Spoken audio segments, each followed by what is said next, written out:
This video is just to show you how to make a poster such as one you're going to have to make for task 1 of unit 3. And to do this, I've just got a poster and I'm just going to show you how to use PowerPoint to make one. So to make a PowerPoint, you need to set the size, the slide size, and you do that by the way, all of these steps are in the notes down here, so they've got some extra depth to the notes that you can use to follow how to do it. So step 1, select the slide size, and to do that I go to Design, Slide Size, Custom.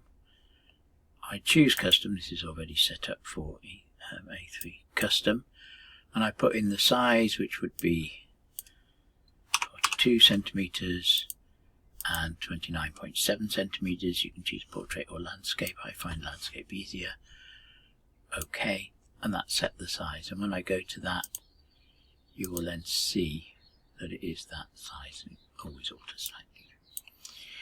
So size set. Next thing is to format the background. Now on the Design tab you'll see Format Background.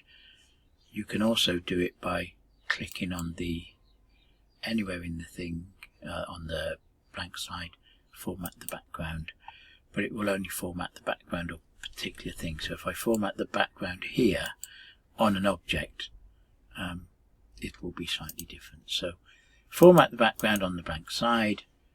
I can choose color, blank color, and I can make that a gradient fill if I wanted. You can also do a picture. You can insert a picture from your own computer. So let's just put this one in here. And transparency allows me to alter that. Obviously, if I tone it down a bit, it's not going to interrupt with the poster as much. As a useful tip, if you were doing that throughout your PowerPoint and you had more slides, you apply to all it, put the background on all of your slides. Okay, step 2 is we've done step 1, step 2, we're going to go to step 3. We're going to insert create shapes. Remember, come back to this slide, the information's here. Then we're going to link them, and then we're going to export or whatever. So let's go to a blank slide. It says it's a blank slide, but I've already got stuff on it. Right, so first thing is to insert shapes. Pick the insert shape, pick whatever you want. I tend to pick rectangles, and I can do it whichever way.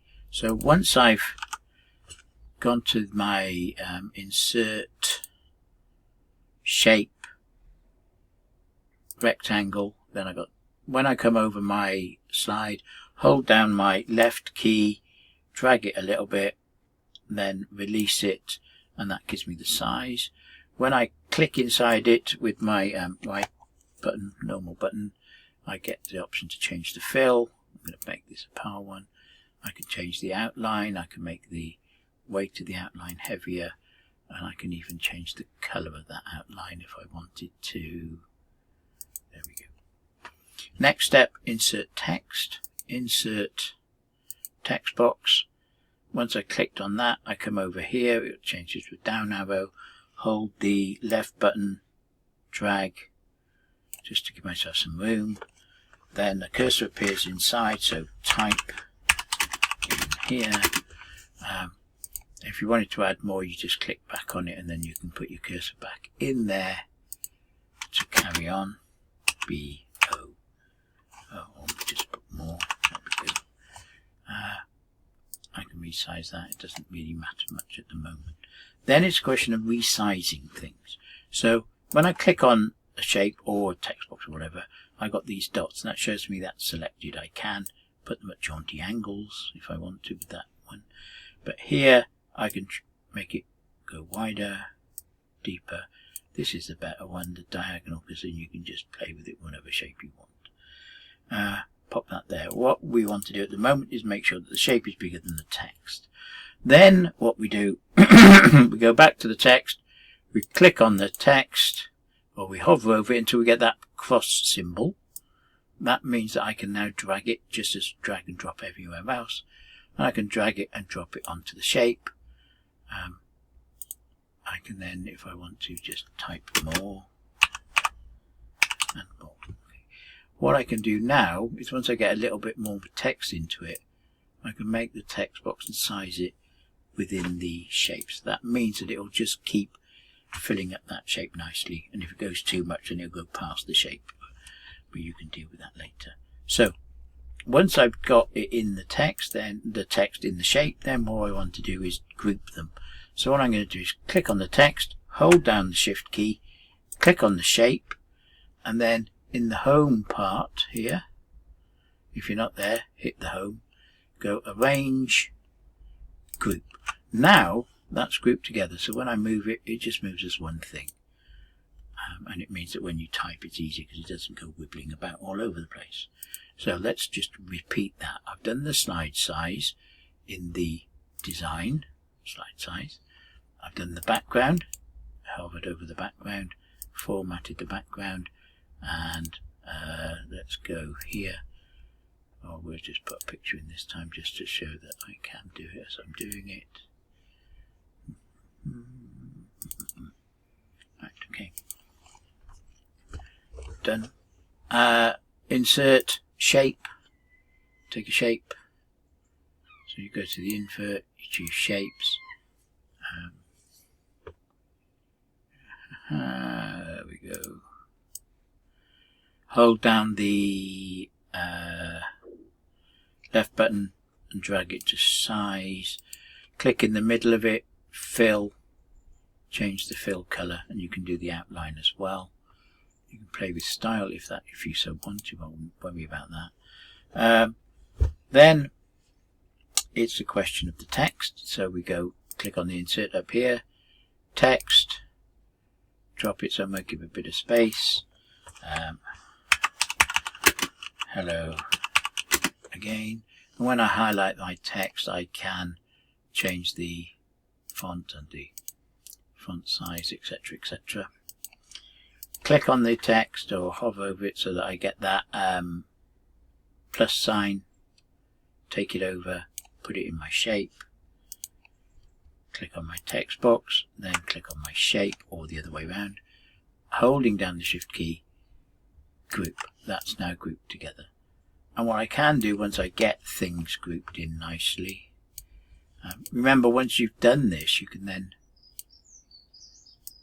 just make the text box a little bit better. It won't move now because I've done that again, so I just do this again and ungroup, group, and now it's moving around all over again. So what I can also do is click on one shape, then hold shift, click on another one, arrange, and then group them, and then they will all move together. So those are the basic tips and tricks for doing your putting content in it. You can, because I've given two templates here. So with these templates, you can just overtype them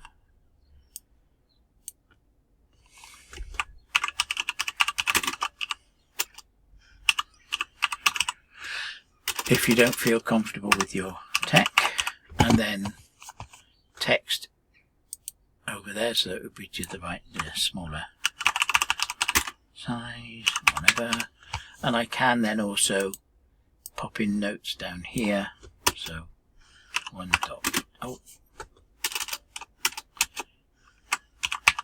notes to expand. So you can put your notes in here to expand, and I can even bullet point those, and then I can just use bullet points in here.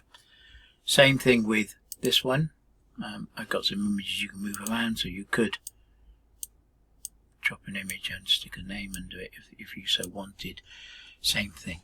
So with this style, what you're doing is you're doing your assessment, what is assessment, and you're putting in what is it all about. You might even have a quote.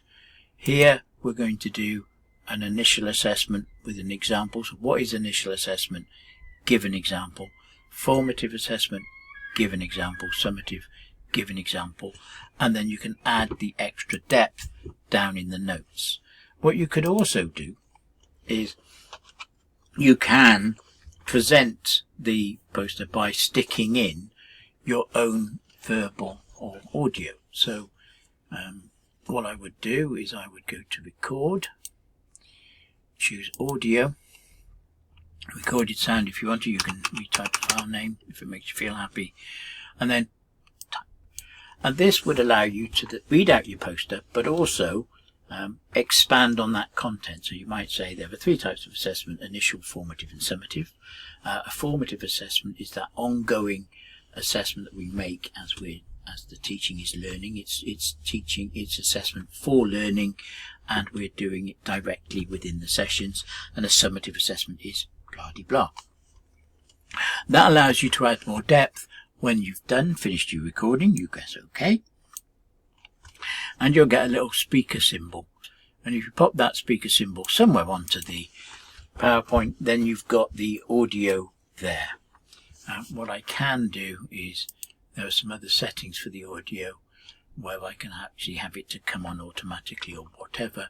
So with the playback, I can choose to have it automatically or when clicked on. What I've also done here is I've just shown you what poster can look like. You can play with a couple of different types of design. So that's how to make the poster, and hopefully you'll have fun with that. And if you have any problems, just give me a shout.